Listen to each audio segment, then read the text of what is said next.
देश नीति, केवल सच्ची और पक्की खबरें। देश नीति में दोस्तों आपका स्वागत है। मैं हूं आपके साथ राशिद जहीर। जब वोट नौकरी पर नहीं दी जाती, बेरोजगारी पर नहीं दी जाती, तो हालात इसी तरह के होते हैं। लखनऊ में फिर वही 69,000 भर्ती घोटाला आप सुनते आए होंगे। वो महिलाएं, वो बेरोजगार महिलाएं और लड़के इकट्ठे हुए, पुलिस ने ज़मीन पर घसीट कर उनको बसों में भेड़ बकरियों की तरह भर दिया। इको गार्डन ले गए। कहना क्या था, विधान भवन जहाँ पर सत्र चल रहा है, जहाँ आपको और मुझे लेकर के नीतियाँ बन रही हैं, उनके सामने अपनी बात रखने की कोशिश। आपको दिखाना चाहता हूँ, फोटोग्राफ्स के ज़रिए ही दिखा पाऊँगा, वरना सुमित कुमार है, उन्होंने लिखा कि नौकरी मांगने आई बेरोजगार महिलाओं को सरकार ने अपनी शक्तियों का एहसास कराते हुए भेड़ बकरियों की तरह भरकर शहर के बाहर इको गार्डन भेज दिया। अब सब ठीक है। अब आप देखें, मैं आवाज़ कम कर लेता हूं। हमारे एडिटर चाहेंगे तो आपको कुछ वीडियोस दिखा सकते हैं। ये बच्चों को किस प्रकार से, हालांकि महिला पुलिसकर्मी है, ये अच्छी बात है, उनको घसीट करके किस प्रकार से बसों में भरा जा रहा है। 9 महिलाओं के चोटें भी आई हैं, उनको बारे में बताया जा रहा है कि उन्हें अस्पताल में भर्ती किया है। आप देखिए किस तरह से दोनों तरफ से पकड़ के बसों में भरा जा रहा है। दूसरा देख लीजिए, एक महिला अपने बच्चे के साथ है, गालिबन इसका ही बच्चा है, किस प्रकार से इसको घसीटते हुए बस के अंदर धकेला जा रहा है। आप देख सकते हैं। ये बार बार मैं, अगर हमारे एडिटर वीडियो नहीं लगा पाएंगे तो मैं आपको फोटोग्राफ्स के ज़रिए थोड़ी अक्कासी करने की ज़रूरत महसूस कर रहा हूँ।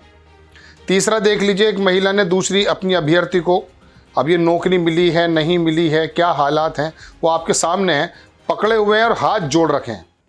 और ये हाथ जोड़ते हुए, लेकिन पुलिसकर्मी की तो बहरहाल उनको किसी भी प्रकार से घसीटने के ऊपर तुले हुए हैं।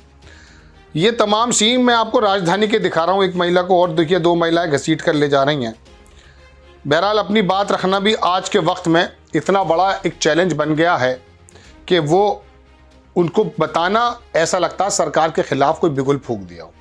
एक साहब की बात मैं देखना चाह रहा था, उन्होंने JDS करके है, ये जडास करके कोई ट्विटर हैंडल है, इन्होंने लिखा कि पुलिस ने सही किया। वोट देते हो मंदिर के नाम पर और फिर नौकरी मांगते हो, ये दोगलापन क्यों? मंदिर भी और नौकरी भी, दो तो नहीं मिल सकता। ये कटाक्ष है, और उन लोगों के लिए कटाक्ष है जो वाकई बुनियादी सहूलियतों के एतबार से वोट नहीं करते। एक चीज़ मैं और दिखा देता हूँ आपको, पूरी खबर भी मैं सुनाऊंगा, लेकिन मुझे लगा पहले आपको ये दिखाना चाहिए। एक बंदे का बाल पकड़ करके उसको घसीटा जा रहा है। इतना तो मजनू भी नहीं पिटा लैला के प्यार में जितना बेरोजगार पिट गया भाजपा सरकार में, कोई साहब लिख रहे हैं। ये देख लीजिए, इसके बाल पकड़ करके इसको जो है किसी तरीके से प्रताड़ित किया जा रहा है। अब मैं आपको पूरी खबर दिखा देता हूँ कि एक्चुअली में ये हुआ क्या है, कहाँ की घटना है, वो तो आप समझ ही गए होंगे खैर, लेकिन फिर भी मुझे आपको बताना ज़रूरी है। हिंदुस्तान ने उसको छापा है कि शिक्षक भर्ती अभ्यर्थियों की पुलिस से तीखी नोकझोंक, 9 जख्मी। विधानसभा कूच कर रहे 69,000 शिक्षक भर्ती अभ्यर्थियों और पुलिस के बीच नोकझोंक में कई घायल हो गए। 9 घायलों का उपचार लोक बंधु अस्पताल में कराया गया है। विधानसभा का घेराव करने जा रहे अभ्यर्थियों को पुलिस ने हुसैनगंज में रोका तो सभी सड़क पर लेट गए। पुलिस ने सड़क से जबरन उठाया और गाड़ी में बिठा लिया। धक्का मुक्की और सड़क पर लेटे अभ्यर्थियों को खींचे जाने के कारण कई सारी चोटें आईं। बुधवार को तकरीबन 9 बजे चारबाग के सैकड़ों अभ्यर्थी विधानसभा की ओर कूच कर गए। जानकारी होने पर, वही बहरहाल लंबी चीज़ नहीं बताना चाहता, बात यह है कि सभी नियुक्त, उन्होंने लिखा कि या तो सभी को नियुक्ति दो या फिर मुक्ति दो नारों की लिखी तख्तियां लिए हुए थे। हुसैनगंज में विकासदीप बिल्डिंग के पास पुलिस से तीखी झड़प हुई। पुलिस बल को देखते हुए अभ्यर्थी नारे लगाने लगे। पुलिस ने अभ्यर्थियों को हटाने के लिए कहा, लेकिन कोई हटा नहीं। इसके बाद पुलिस ने सड़क पर लेटे बेरोजगारों को घसीटना शुरू कर दिया। एक अभ्यर्थी को उठाने पर 4 पुलिसकर्मियों को जूझना पड़ा। महिला अभ्यर्थी रोती बिलखती रहीं, लेकिन घसीटते हुए बस में बैठा दिया। प्रदर्शन के दौरान अभ्यर्थी, कई सारे नाम हैं, उनको चोटें जो आई हैं। खैर, मेरे कहने का मतलब तो दर्शकों ये है कि ये दरअसल अपनी आवाज़ उठा रही हैं, और काफ़ी वक्त से आपको याद होगा, ये आपके और मेरे बीच की ही बहन बेटियां हैं। किसी ज़माने में जब सरकारें निरंकुश हो जाया करती थी, आम जन की बातों को या तो सुनती नहीं थी, अगर सुनती थी तो उन पर अमल नहीं होता था। तो उस सूरत में जन नेता निकल करके आया करते थे, जन आंदोलन के साथ अपनी बात को रख दिया करते थे शांतिपूर्वक। आज पहली बात तो विपक्ष के अंदर इतना ज़्यादा बिखराव है कि आपकी और मेरी बात कहने वाला कोई नहीं है।